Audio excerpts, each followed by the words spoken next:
آج world tourism day کے حوالے سے اس تقریب کا انعقاد ذاتی طور پر میرے لیے بھی انتہائی خوش آئند ہے، کیونکہ میں یہ سمجھتا ہوں کہ کسی بھی معاشرے کی جو وائبرنسی ہوتی ہے، اس کی رگوں میں جو ایک سوشل انرجی ہوتی ہے، وہ اس کے اظہار کے مواقع اس معاشرے کو ضرور ملنے چاہیے،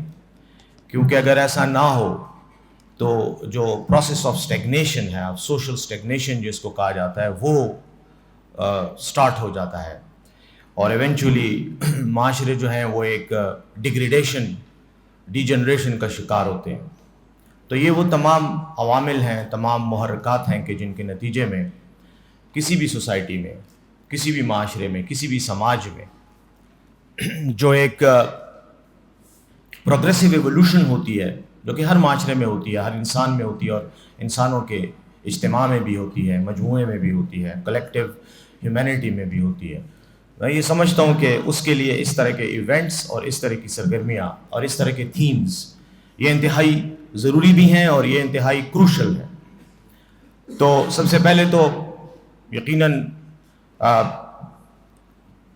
محکمہ سیاحت اور ساتھ میں آرکیالوجی جو ہوٹل مینجمنٹ ڈپارٹمنٹ ہے، یہ یقیناً میں سمجھتا ہوں کہ مبارکباد کے مستحق ہے کہ آج آپ نے یہ ایونٹ کیا اور اس کے بارے میں اویئرنیس ریز کرنے کی بات کی۔ اب گورنمنٹ کا جہاں تک تعلق ہے، ٹورزم یقیناً ایک انتہائی اہم شعبہ ہے اور گورنمنٹ کی توجہ ہے اس بارے میں، اور ویسے بھی انٹرنیشنل ٹرینڈز بھی ٹورزم پروموشن کے حوالے سے بہت پازیٹیو ہیں، اور یونائٹڈ نیشنز بھی اس سلسلے میں اور باقی جو بین الاقوامی ادارے ہیں وہ بھی اس میں کافی پروموشن کے لیے کوششیں کر رہے ہیں۔ تو میں یہ سمجھتا ہوں کہ یقیناً having recognized this extremely crucial and essential ingredient in social and national development، یہ ایک انتہائی اہم فیکٹر ہے جس کو اجاگر کرنا چاہیے، اور خاص طور پہ میں سمجھتا ہوں یہاں پر آپ کے ہوٹل مینجمنٹ سے ریلیٹڈ اسٹوڈنٹس بھی ہوں گے، اور ٹورزم ویسے ہی ہر ایک امپورٹنٹ، جیسے میں نے بتایا، ایک ایسینشل ایک فیکٹر ہے ہماری قومی زندگی میں۔ اس کو مزید بہتر بنانے کی یقیناً ضرورت ہے، اس کا احساس ہمیں ہے، حکومت کو بھی ہے، اور یقیناً حکومت تبھی وہ کام بہتر انداز میں کر سکے گی اگر عوامی سپورٹ اور پارٹیسپیشن ہوتی ہے۔ تو I am sure that we will انشاءاللہ carry this process forward with the full support and جو ایک اوور آل امبریلا ہے، ریگولیٹری فریم ورک ہے حکومت کی طرف سے، وہ بھی اس میں اپنا ڈیفینیٹلی کردار ادا کرتا بھی ہے اور انشاءاللہ آئندہ بھی کرتا رہے گا۔ یہاں پر ایک چیز میں بتانا چاہ رہا ہوں کہ ہم عموماً ٹورزم کے بارے میں یہ سمجھتے ہیں کہ شاید یہ ایک سمپل سا کہیں ایک جگہ سے دوسری جگہ جا کے سیر سپاٹے کرنے کا نام ٹورزم ہے۔ آپ سب اسٹوڈنٹس، میں سمجھتا ہوں، اور جتنے بھی لوگ اس سیکٹر میں انوالو ہیں، اگر اس کو ڈیپلی دیکھیں تو یہ کوئی اتنی سپرفیشل سطحی چیز نہیں ہے۔ اس کے پیچھے ایک بہت بڑی ٹریڈیشن ہے، ایک بہت بڑا ہسٹوریکل پروسیس ہے جو اس کو ڈیفائن بھی کرتا ہے اور اس کی آرٹیکولیشن بھی کرتا ہے۔ کیونکہ اگر آپ ہسٹوریکلی دیکھیں تو ہمارے سامنے دنیا کی تاریخ میں جو بڑی بڑی شخصیات سامنے آتی ہیں، ان میں بعض ٹورسٹ بھی تھے جن کی پوری زندگی سیاحت میں گزری، اور اس میں تمام کلچرز کے لوگ ہیں، مسلمان بھی ہیں، غیر مسلم بھی ہیں، اور بیفور کرائسٹ جو ٹائم تھا ریکارڈڈ ہسٹری کا، اس سے بھی شخصیات ہیں جنہوں نے بکس بھی لکھی ہیں، میں ان کی تفصیل میں نہیں جانا چاہوں گا، ویل نون کیریکٹرز ہیں۔ لیکن بہرحال ایک چیز میں ضرور کہوں گا کہ اگر آپ ہسٹوریکل ایکسپلوریشن کو اور سوشیو اینتھروپولوجیکل ڈیولپمنٹ کو دیکھیں، انسانی سوچ اور فکر کی جو ارتقاء ہوا ہے، جو ایوولوشن ہوتا ہے، جو ڈیولپمنٹ ہوتی ہے، کہ معاشرہ کیا ہے، انسان بذات خود ایک سویلائزڈ معاشرے میں کیسے زندگی بسر کرتے ہیں، اس کا کمپیریٹیو انالیسس کیا ہے، اس کے لیے سیاحت سے اور ٹورزم سے بڑھ کر اور کوئی ایکسپلوریٹری انسٹرومنٹ یا میتھڈولوجی ہے ہی نہیں۔ اگر آپ ٹورزم کو دیکھیں تو یہاں اس علاقے میں جب بدھسٹ سویلائزیشن تھی، اس وقت بھی لوگ آئے، چائنا سے بھی آئے، ادھر ادھر سے آئے، اور انہوں نے اس علاقے کو ایکسپلور کیا۔ یورپینز آئے، انہوں نے اس ریجن کو، ایشیا کو ایکسپلور کیا، افریقہ کو ایکسپلور کیا. اور اگر آپ دیکھیں تو انسانی ترقی کے پیچھے اس ایکسپلوریشن کا بہت بڑا ہاتھ ہے. وہ ایسے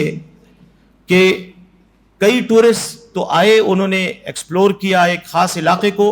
اور اس کے بعد جب وہ واپس گئے اور انہوں نے وہاں پر اپنے وہ حالات بیان کیے تو ان کی حکومتوں کو مختلف قسم کی تراکیب سوجھیں، جن میں کچھ اچھی بھی تھیں اور کچھ بری بھی تھیں. اگر آپ کولونائزیشن، یہ جو نو آبادیاتی نظام ہم سے کچھ 200 سال پہلے دنیا میں جس کا ایک بہت بڑا وہ آیا، رائز آیا،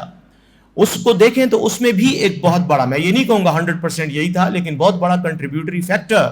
ان ایکسپلوررز کی باتیں تھیں، ان ایکسپلوررز کی دی گئی معلومات تھیں، جس کے نتیجے میں ان کی حکومتوں کو خیال آیا کہ ان علاقوں کو ایکسپلور بھی کرنا چاہیے اور اگر ہو سکے تو ان پہ قبضہ بھی کرنا چاہیے، اور بعد میں یہ قبضے ہوئے. تو انسانی تاریخ کو بہت گہرے انداز میں اور بہت گہرائی سے سیاحت کے اس شغل کہیں، اس کو، اس ایکٹیویٹی کو کہیں، اس انیشیٹو کو کہیں، لیکن بہرحال اس نے انسانی معاشرے کو، انسانی تاریخ کو بہت ڈیپلی متاثر کیا ہے. میں اس میں ایک چیز آپ کو، اگر کبھی آپ کو شوق ہو تو سفر نامے، ٹریولاگز ہمیشہ ایک بہت ہی لٹریچر میں، ادب میں ایک بہت ہی انٹرسٹنگ جانرے رہے ہیں اور بہت ہی لوگ دلچسپی سے ان کو پڑھتے ہیں. ایک صنف ہے ادب کا. اس میں بعض مسلم ٹریولرز آپ نے سنا ہوگا، ابن بطوطہ بہت مشہور ہے، اس کا نام سنا ہوگا، لیکن کچھ ایسے ہیں کہ جن کا شاید آپ نے نام نہ سنا ہو. میں آپ کو اسپیشلی اسٹوڈنٹس کو ضرور یہ ریکویسٹ کروں گا کہ آپ ضرور ان کو پڑھیں. ابن جبیر ہمارا ایک مسلم ٹریولر ہے جو کہ 10ویں صدی اور 11ویں صدی عیسوی کے دوران اندلس سے، اسپین سے آیا اور اس نے یہ مڈل ایسٹ کو ایکسپلور کیا. اس وقت مسلم ٹریولرز کے پاس ایک ہی انسینٹیو ہوتا تھا یا ایک ہی وجہ ہوتی تھی اپنے ملک سے باہر جانے کی، اور وہ یہ ہوتا تھا کہ ان کی خواہش ہوتی تھی کہ وہ حج کریں. اس زمانے میں چونکہ حج کے لیے پیدل راستے ہی تھے تو یہ لوگ عموماً اپنے اپنے ملکوں سے روانہ ہوتے تھے اور آتے تھے مکہ میں حج کے لیے. اور اس دوران چونکہ ان کو 1.5 سال کا ٹائم لگتا تھا تو اس دوران وہ پھر سفر بھی کرتے تھے. ابن جبیر بھی اندلس سے آیا، ٹارگیٹ اس کا حج کرنا تھا، لیکن اس نے پھر ایک سفر نامہ لکھا ہے. وہ سفر نامہ اگر آپ پڑھیں تو آپ کو اس زمانے کی سوشل، کسی حد تک پولیٹیکل جو تاریخ ہے اور جو معاشرہ ہے وہ بالکل ایسے سامنے نظر آتا ہے جیسے آپ فلم دیکھ رہے ہوں کسی جگہ کے حوالے سے. بہت کچھ ہمیں پتہ چلتا ہے. اس کے علاوہ میں ایک اور ٹریولر ہے جس کا نام، جس کو یوسف کمبل پوش کہتے ہیں، اس نے بھی اپنی کہانی لکھی ہے. وہ ایک زمانے میں انڈیا سے برطانیہ گیا، یورپ گیا. یہ وہ زمانہ تھا جب نیپولین، جو فرانس میں، جس نے یورپ میں بہت زیادہ ایک کردار ادا کیا تھا، اور اس وقت جو ماڈرن یورپین ہسٹری ہے وہ بڑی حد تک نیپولینک وارز کے نتیجے میں بنی ہے. نیپولین کے دور کے کچھ عرصے بعد وہ وہاں گیا 1810 یا 1815 کے قریب، جب واٹرلو کی لڑائی ہو گئی تھی. واٹرلو کی لڑائی 1815 میں ہوئی تھی جس میں نیپولین کو شکست ہوئی تھی. اس کے بعد وہ گیا اور اس نے وہاں پر برطانیہ اور فرانس کا اور کچھ اور افریقن، یعنی افریقہ سے ہوتا ہوا گیا تھا، ساؤتھ افریقہ سے بحری جہاز میں. اس کا سفر پڑھیں آپ، اتنا انٹرسٹنگ، نالجیبل وہ جرنی ہے اور وہ کتاب ہے کہ دنیا کی تاریخ کے علاوہ آپ کو دنیا کی سماجیات، نفسیات، انسانی معاشرے کا جو اتار چڑھاؤ ہے اور جو پولیٹیکل ڈیولپمنٹ ہے جس کے نتیجے میں ہماری آج کی دنیا شیپ ہوئی ہے، یہ چیزیں آپ کو سامنے نظر آتی ہیں. تو یہ میں کہنا یہ چاہ رہا ہوں کہ سیاحت از ناٹ اے جوک. یہ کوئی لائٹ چیز نہیں ہے، کوئی مذاق نہیں ہے کہ آپ گئے اور آپ نے سیر سپاٹا کیا اور واپس آ گئے. اور ایک چیز خاص طور پہ یہ جو جتنے بھی نوجوان ہیں، آپ کو میں یہ کہنا چاہوں گا کہ اگر آپ پچھلی ہماری مسلمانوں کی ہسٹری میں ایک اور چیز بھی دیکھیں، بہت بڑی ڈیولپمنٹ آپ دیکھیں اس کو، اور اس کو انڈرسٹینڈ کرنے کی کوشش سیاحت کے نقطہ نظر سے کریں. ہمارے جتنے بڑے بڑے صوفی گزرے ہیں، یہ بہت بڑے بڑے اولیاء کرام جو گزرے ہیں، بلکہ ایون پیغمبر جو گزرے ہیں، ان سب کی زندگی میں اور ان سب کی سوچ پر ان اسفار کا، ان جرنیز کا، ان ٹریولز کا بہت بڑا اثر رہا ہے جو انہوں نے اپنے نوجوانی کے دور میں کیے. آپ رسول کریم صلی اللہ علیہ وسلم کو دیکھ لیں. انہوں نے جو شام کا سفر کیا, اس شام کے سفر میں جو ان کو تجربات حاصل ہوئے, جو کچھ ہوا, وہ ہماری تاریخ کا, اسلامی تاریخ کا حصہ ہے. بہت بڑا امپیکٹ ہوتا ہے انسان کے ذہن پہ اور تربیت پہ. آپ کی آؤٹ لک, آپ کا ورلڈ ویو بہت بڑے وسیع اور گہرے انداز میں ڈیولپ ہوتا ہے. اسی طرح آپ حضرت ابراہیم علیہ السلام کو دیکھیں. ابراہیم علیہ السلام کی پوری لائف, اس میں پیغمبری کے جو ایشوز تھے ان کے علاوہ اگر آپ دیکھیں تو he was a great traveller. Iraq سے وہ سیریا گئے, سیریا سے پیلسٹائن گئے, پیلسٹائن سے وہ مکہ آئے, اور یہ پورا مڈل ایسٹ جو ہے وہ انہوں نے سفر بھی کیا, اور یہاں پر ان کو مختلف تجربات حاصل ہوئے. تو آپ اس کو اگر اس انداز میں پڑھیں گے, آپ کو یقیناً ان کی لائف میں اس قسم کے تجربات کا بہت گہرا اثر نظر آئے گا. آپ اپنے دیگر جو ہمارے صوفی حضرات ہیں, حضرت داتا گنج بخش کو آپ دیکھ لیں, خواجہ معین الدین چشتی اجمیر شریف کے جو ہیں ان کو آپ دیکھ لیں, بڑے بڑے جتنے بھی ہیں, یہ جو لال شہباز قلندر ہیں سندھ میں, یہ سب باہر کے لوگ تھے, آئے, انہوں نے دنیا کو ایکسپلور کیا. اور اس وقت, اس زمانے میں, آج تو انٹرنیٹ کی وجہ سے آپ گھر میں بیڈ روم میں بیٹھ کے بھی کتابیں پڑھ سکتے ہیں اور بہت کچھ دیکھ سکتے ہیں اور سن سکتے ہیں اور ریڈ کر سکتے ہیں, لیکن اس زمانے میں تو جب تک آپ گھر سے باہر نہ نکلتے آپ علم ہی نہ حاصل کر سکتے تھے. تو یہ لوگ, انہوں نے سفر کیے, اپنے علاقوں کو چھوڑ کے, آبائی علاقوں کو چھوڑ کے کہاں کہاں گئے, ہزاروں میل کے سفر کیے, اور انہوں نے لرننگ بھی کی, اور لرننگ کے نتیجے میں انہوں نے وہ چیزیں دنیا کو دی, وہ تعلیمات دنیا کو دی جن کو آج تک ہم پڑھ بھی رہے ہیں, سمجھنے کی کوشش بھی کر رہے ہیں, اور جنہوں نے تاریخ کو اور ہماری سوچ کو متاثر کیا. تو یاد رکھیں یہ ایک بہت بڑی ایکٹیویٹی ہے. اب اس ایکٹیویٹی کو جب آپ ماڈرن دور میں دیکھیں تو اس کی اپنی ایک کمرشل, لیکن کمرشل کے ساتھ ساتھ اس کا ایک پولیٹیکل اینگل بھی ہے, کمرشل اینگل بھی ہے. یہ دونوں بہت امپورٹنٹ ہے, کیونکہ کمرشلائزیشن اور پولیٹکس یہ آج کل کی کیپٹلسٹ دنیا میں لازم و ملزوم ہو گئے ہیں. آپ کی سیاست بغیر کمرشل ایکٹیویٹی کے چل نہیں سکتی, اور کمرشل ایکٹیویٹی بغیر پولیٹیکل گورننس کی نہیں چل سکتی. اسی لیے میں یہ سمجھتا ہوں کہ یہ جو اگر آپ ایک اور ٹرینڈ بھی دیکھیں, یہ میں آپ کے ساتھ جنرل ایک وہ کرنا چاہ رہا ہوں, یہ جو فلسفی میں ٹورزم کے بارے میں جو ایک کانسیپٹ ہے, بعض فلسفرز نے ٹورزم کے کانسیپٹ کو ریجیکٹ کیا ہے, کرٹیسائز کیا ہے. میں اس میں آپ کو چند یورپین فلسفرز کا بتا سکتا ہوں, جیسے وولٹیر ہے. وولٹیر نے اپنی بعض تصانیف میں یا رائٹنگز میں اس ٹرینڈ کو ڈسکریج کیا ہے. ہی تھاٹ کہ یہ ایک پولیٹیکل خطرہ بنتا ہے, معاشرے کی جو ویلیوز ہیں ان کو ہٹ کرتا ہے. وولٹیر بذات خود ایک بہت پروگریسو فلسفر تھا, لیکن بہرحال بعض چیزوں کو اس نے ہٹ کیا. ایسے کئی اور بھی ہیں, لیکن بہرحال let me not get into that discussion, یہ وقت نہیں ہے. لیکن میں یہ کہنا یہ چاہ رہا ہوں کہ یہ جو فلسافیکل اینگل ہے سیاحت کے حوالے سے, بعض لوگوں نے اس کو کرٹیسائز کیا ہے, لیکن میجورٹی نے اس کو پروموٹ کیا ہے. اور اگر ہم اپنے کلچر کو اور اپنے ٹریڈیشنز کو اور اپنی ہسٹری کو دیکھیں, اسلامک ہسٹری کو, تو ہم نے ہمیشہ اس کو انکریج کیا ہے. ہاں البتہ بعض اوقات یہ جو ایک نفسیاتی انٹرنیشنل آپ نے سنا ہوگا زینوفوبیا, یعنی غیر ملکیوں یا غیر لوگوں کا خوف اور ڈر, یہ چیزیں بھی یورپ میں آئیں, ہماری کلچر میں بھی موجود ہیں. لیکن اس کا علاج